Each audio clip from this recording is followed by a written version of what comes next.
আচ্ছা, তোমার ফোনে এই যে অভিদীপ্তা বলে নাম্বারটা সেভ করা, কিন্তু প্রোফাইল পিকচারটা এমন ছেলেদের কেন?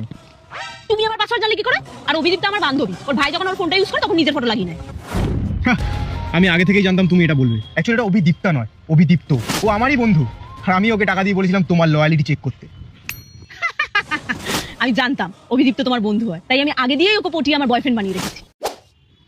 হ্যাঁ, আমিও জানতাম তুমি ওকে আগে থেকেই পটিয়ে রেখেছো, তাই আমি ওর গার্লফ্রেন্ডকে আগে থেকে পটিয়ে রেখেছি।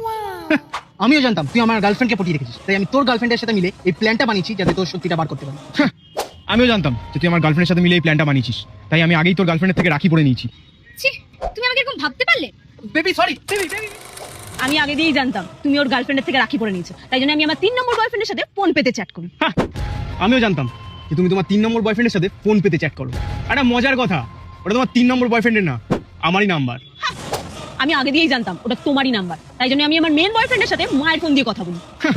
আমি জানতাম যে তুমি তোমার মেন বয়ফ্রেন্ডের সাথে তোমার মায়ের ফোন থেকে কথা বলো, তাই আমি তোমার মায়ের ফোন থেকে তোমার মেন বয়ফ্রেন্ডকে আমার বানিয়ে নিয়েছি।